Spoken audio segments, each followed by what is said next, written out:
Halo semuanya, kembali lagi bersama saya Wa'run. Masih melanjutkan dari bagian sebelumnya yang setelah saya lama gak upload. Hahaha. Singkatnya, saya pun upload lagi. Yang pada intinya, tonton saja di bagian sebelumnya jika belum nonton.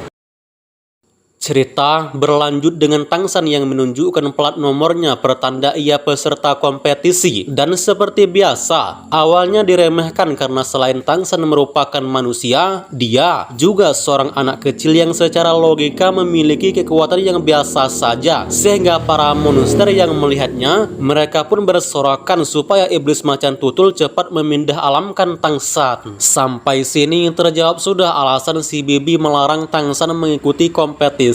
Seperti yang kita tahu kalau klan monster sangatlah sombong terhadap manusia. Mereka sama sekali tidak bisa disinggung oleh umat manusia. Dan jika Tangsan memenangkan pertarungan dengan tanpa menyembunyikan identitas, maka tentu saja pemuda tersebut akan menjadi incaran klan monster. Sementara iblis macan tutul yang telah memenangkan 4 pertarungan diperlihatkan wajahnya yang begitu senang karena mengira menemukan lawan yang tidak sepadan. Dengan demikian, dirinya bisa mendapatkan lebih banyak hadiah. Tanpa berbasa-basi, iblis macan tutul langsung menyerang dengan kecepatan tinggi. Bersamaan dengan hal itu, Tangsan buru-buru mengeluarkan elemen angin di sekitarnya, membuat macan tutul sadar kalau manusia yang dihadapannya tersebut merupakan pengikut serigala angin. Dari samping, terlihat klan monster serigala angin yang kecewa setelah mengetahui bahwa Tangsan ternyata pengikut mereka. Bukan apa-apa, dijelaskan kalau klan macan tutul dan klan serigala angin telah bermusuhan sejak lama. Dan siapa sangka peserta yang sempat mereka sorak tadi plot twistnya anggota mereka sendiri. Kembali ke pertarungan di mana iblis macan tutul bergerak dengan kecepatan menakutkan sebelum merilis cakar tajam. Menanggapi itu, Tangsan menghindar dengan gerakan langkah bayangan hantu sembari menusuk tubuh si macan dengan tangannya. Dia menyerap garis keturunan monster tersebut sebelum di finishing dengan bilah anginnya. Sementara klan serigala angin yang melihat kehebatan Tangsan, mereka yang awalnya malu pun sekarang tampak bangga. Bisa-bisanya pengikut mereka bisa memindah alamkan klan yang selama ini mereka benci. Di tempat lain, diperlihatkan iblis macan tutul lainnya yang tak terima atas kekalahan ini. Kalah menang memanglah hal biasa. Masalahnya yang mengalahkan mereka adalah orang dari klan serigala angin. Sehingga tanpa berbasa-basi, iblis macan tutul tersebut langsung melompat dan berniat menghabisi Tangsan. Tepat ketika iblis macan tutul hampir mengenai Tangsan, muncul iblis beruang dengan kecepatan tinggi. Menggunakan telapak tangannya yang begitu kokoh, iblis tersebut langsung menyingkirkan si macan hingga tak berdaya. Sebagai wasit, dia menyatakan keadilan bahwa ini adalah pertandingan.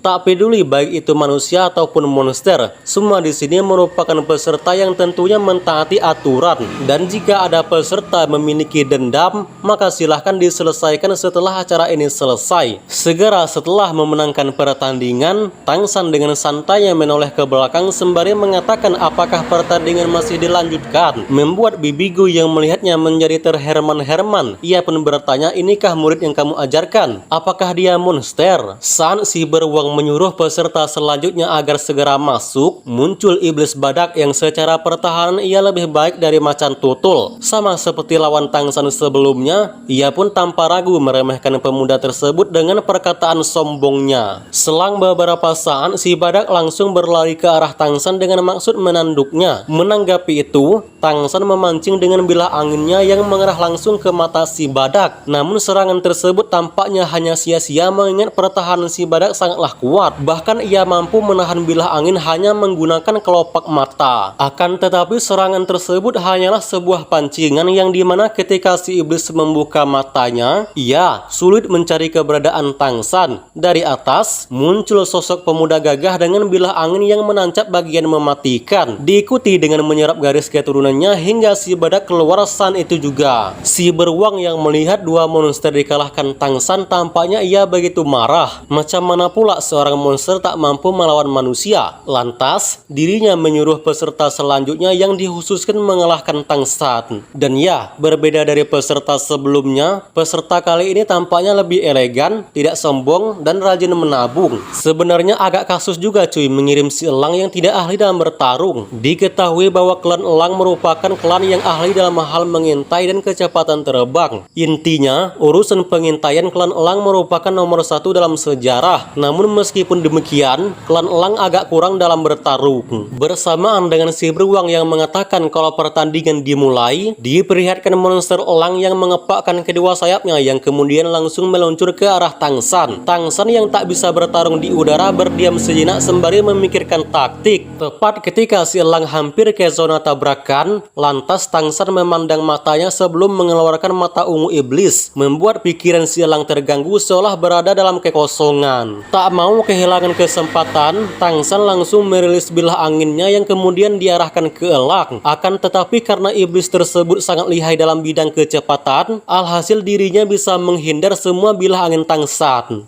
Namun jika si elang beranggapan kalau kemampuan Tangsan hanya sampai di situ, maka dia sudah salah besar karena mana mungkin Tangsan sesederhana itu. Dan benar saja, diperlihatkan bilah angin Tangsan memutar hingga mengenai punggung si elang. Segera setelah menusuk si elang, dengan tenang Tangsan melompat sebelum memegang lehernya dengan tangan kirinya. Sementara tangan kanannya memukul sebelum merilis ledakan angin hingga membuat si elang terjatuh koma. Dan dengan hasil ini, nyatalah bahwa Tangsan memenangkan pertandingan 3 kali berturut-turut. Mata para monster yang menyaksikan kehebatan Tangsan sekarang menjadi terfokus. Mereka pun bertanya-tanya bagaimana mungkin manusia bisa memiliki pengalaman bertarung seluar biasa itu. Kemenangan pertama dianggap keberuntungan, kemenangan kedua dianggap menemukan kelemahan lawan. Lantas, bagaimana jika 3 kali berturut-turut? Selain dari klan Serigala Angin, diketahui bahwa semua iblis di sini sudah tak tahan lagi dan berniat menghajar Tangsan secara ramai-ramai. Namun apa boleh buat, peraturan tetaplah peraturan. Meskipun pada dasarnya hukum di benua ini yang kuat menindas yang lemah, faktanya mereka juga tak boleh melanggar peraturan. Selanjutnya iblis rusa. Dijelaskan kalau klan iblis rusa juga tidak terlalu kuat namun juga tak bisa dianggap remeh. Memiliki keterampilan yang aneh bahkan sulit untuk diprediksi. Dan yang paling mengerikan, mereka sangat kuat dalam kemampuan spiritual. Bertepatan saat si rusa bergerak maju,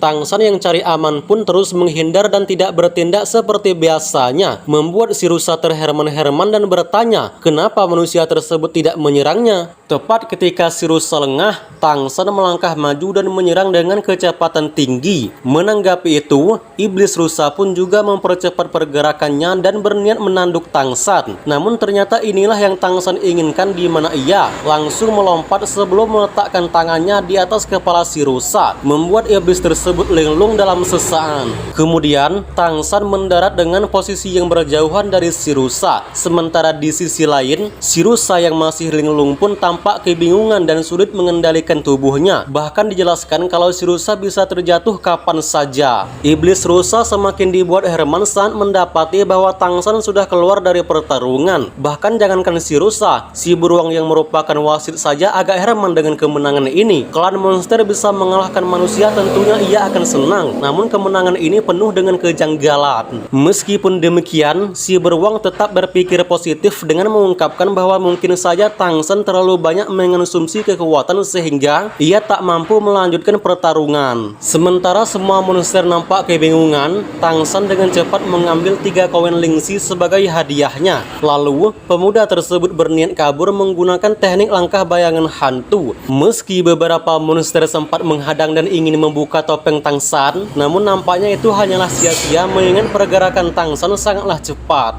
Melihat Tangsan kabur, salah satu macan tutul yang memang memiliki dendam dengan klan serigala menyuruh semua rekannya untuk mengejar Tangsan. Bersamaan dengan hal itu, Bibi Gui dan Wang Yunfeng juga buru-buru menghilang dari kerumunan. Di tempat lain, diperlihatkan Tangsan yang berusaha mencari tempat aman, dan berkat ingatannya yang begitu kuat, membuat dirinya dapat mengetahui di mana jalan menuju penginapan. Sehingga alih-alih mencari Bibi Gui dan gurunya, gurunya, Tang San langsung pulang ke penginapan. Tak berselang lama dari menghilangnya Tang San, nampak beberapa iblis macan tutul yang terus mencari keberadaannya. Akan tetapi dengan mudah Tang San mengatasi masalah ini dengan menggantikan serigala Bloodline menjadi iblis macan tutul. Sehingga dengan cara ini, beberapa iblis tersebut pun tak akan bisa melacak aura Tang San. Sesampainya di penginapan, Gui Gui yang tak tahan dengan sikap Tang San, ia pun berniat memarahi. Namun sebelum itu, Tang San langsung memberikan koin Lingxi dengan maksud meredakan amarah si bibi sekalian membayar biaya penginapan ini. Dan ya, meski awalnya mau marah, tetapi si bibi nampak senang mengingat koin Lingxi sangatlah berharga. Kemudian, Tang San juga memberikan koin badak kepada gurunya sembari meminta maaf atas tindakannya tadi. Wang Yanfeng mengambil uang tersebut sebelum menasihati bahwa tindakannya itu terlalu berlebihan, bisa-bisanya memindah alamkan iblis macan tutul. Dengan perasaan takut, Tang San mengungkapkan kalau ia juga tak mau hal ini terjadi. Iblis macan tutul tadi siang bergerak terlalu agresif sehingga ia refleks mengangkat tangannya dan siapa sangka malah pindah alam. Dan karena takut masalah ini menjadi panjang, Tang San bertanya apakah tindakannya tadi bisa membahayakan pengikut lain. Melihat ekspresi Tang San yang menjelaskan sambil ketakutan, Wang Yanfeng pun menjadi lega. Bukan apa-apa, sedari umur 6 tahun Wang Yanfeng sudah merasakan kalau Tang San adalah anak yang berbeda. Dan jika anak umur 9 tahun memindah alamkan dengan tanpa rasa takut,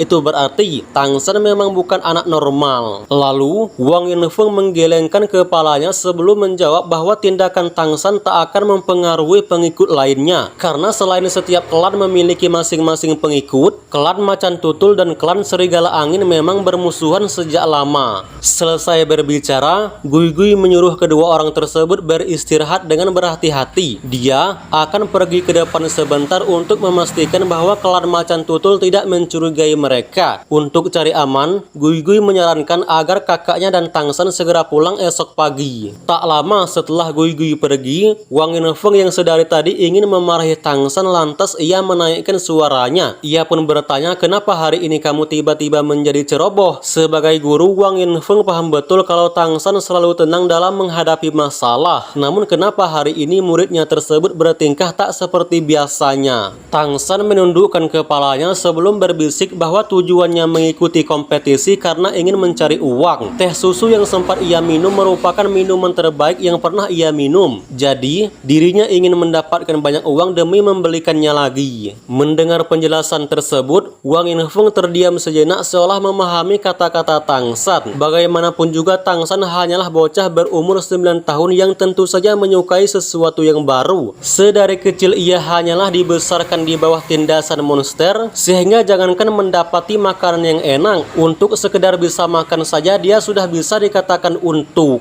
Lantas, Wang Yanfeng memeluk Tang San sebelum merendahkan suaranya. Ia pun mengungkapkan kalau muridnya tersebut tak boleh bertindak gegabah, dan jikalau kedepannya Tang San menginginkan teh susu, maka katakan saja kepada sang guru, dia akan membelikan kapan saja. Saat Wang Yanfeng memeluknya, perasaan Tang San tiba-tiba tenang dan merasakan kasih sayang. Sembari teringat Tang Hao yang merupakan ayahnya di kehidupan sebelumnya, Tang San meminta maaf dan berjanji untuk tidak melakukannya lagi. Mendengar hal itu, Wang Yanfeng menyentuh kepala Tang San sebelum menyuruhnya untuk melupakan masalah ini. Yang terjadi biarlah terjadi. Sekarang, fokuslah memperbaiki diri demi kebaikan di kemudian hari. Berdasarkan bakat Tang San, Wang Yanfeng sangat yakin kalau pemuda tersebut akan menjadi orang yang sangat kuat di masa depan. Tak lama setelah Wang Yanfeng pergi, Tang San menemukan koin Lingxi yang pernah ia berikan kepada gurunya ternyata tidak dibawa pergi, melainkan sengaja diletakkan di kasur Tang San. Sehingga dari situ Tang San meyakinkan bahwa gurunya tersebut memang benar-benar orang yang baik hati. Tak berselang lama, Tang San mematikan lampu sebelum meditasi dan bermaksud menyerap semua bloodline yang sempat ia ambil tadi siang. Dan ya, efek semua bloodline di dalam tubuhnya ternyata sangat menarik, terutama macan tutul. Dan sekarang Tang San tinggal bereksperimen apakah tubuhnya mampu menerima kekuatan sebesar ini. Cukup menarik ya teman-teman. Jadi setelah memiliki kemampuan macan tutul dan serigala angin, episode kedepannya Tang San akan menyerap bloodline elang, rusa, dan badak. Sehingga makin OP saja MC kita satu ini. Tapi ini cuma permulaan teman-teman. Kedepannya nanti elemen Tang San makin banyak aja. Pokoknya serulah. Okelah, saya pamit dan sampai jumpa di video selanjutnya. Dan mari kita katakan bersama-sama, adios.